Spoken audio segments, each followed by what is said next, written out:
Bismillahirrahmanirrahim. Assalamualaikum warahmatullahi wabarakatuh. Perkenalkan, nama saya Jisaira Kansa Sansabila Harun Sali dengan NIM 220701 502085 dari kelas F, Universitas Negeri Makassar, Fakultas Ilmu Psikologi tahun 2022. Pada kesempatan kali ini saya akan membahas ragam tulis dan ragam lisan dalam bahasa Indonesia. Dan dosen pengampu saya yaitu Ibu Irma Satriani SSMA. Pengertian bahasa.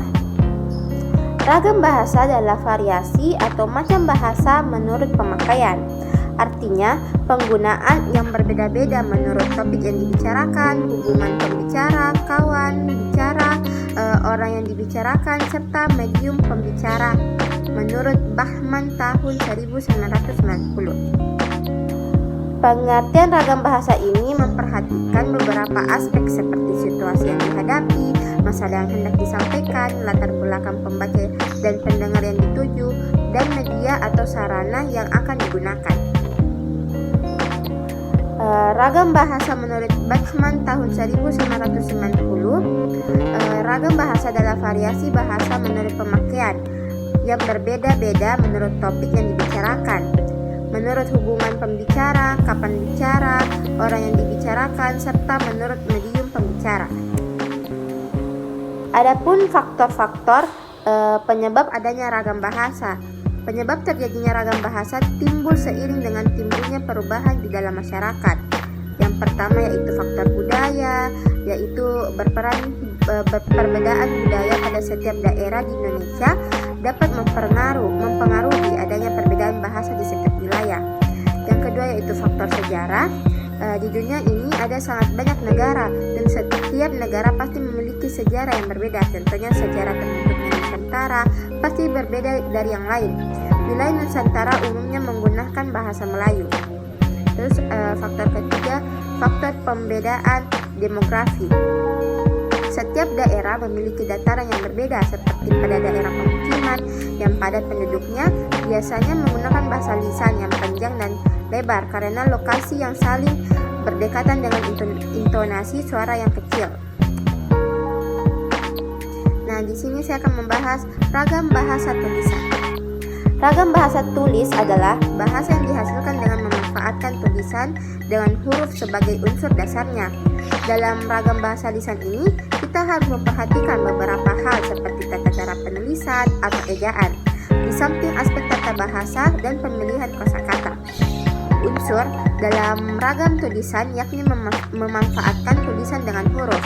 Dalam ragam tulisan, hal-hal yang harus diperhatikan diantaranya ejaan, tata bahasa, pemilihan kosakata, susunan kalimat, dan juga penggunaan tanda baca.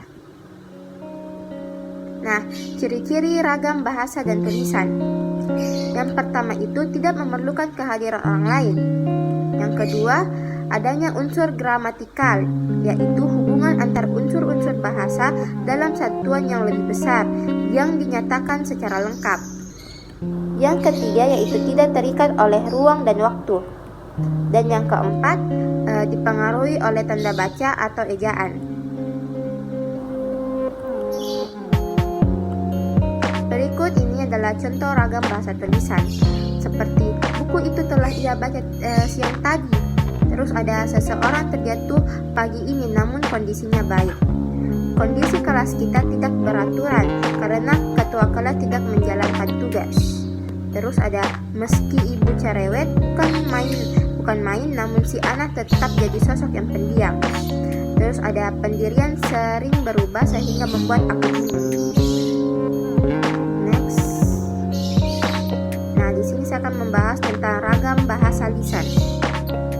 Ragam bahasa lisan adalah suatu ragam bahasa yang dihasilkan oleh alat ucap atau organ of speech. Ragam bahasa lisan dapat diperinci menjadi dua, yaitu ragam lisan baku dan ragam lisan tidak baku. Ragam bahasa lisan dihasilkan oleh alat ucap. Hal-hal yang harus diperhatikan dalam ragam bahasa ini adalah kosakata, hafalan, dan juga memperhatikan aturan tinggi rendahnya suara, mimik wajah, serta gerakan tangan. Adapun ciri-ciri ragam bahasa lisan, yang pertama itu memerlukan kehadiran orang lain. Berbeda dengan ragam tulis, ragam lisan itu memerlukan kehadiran orang lain. Terus yang kedua itu unsur gramatikal tidak dinyatakan secara lengkap.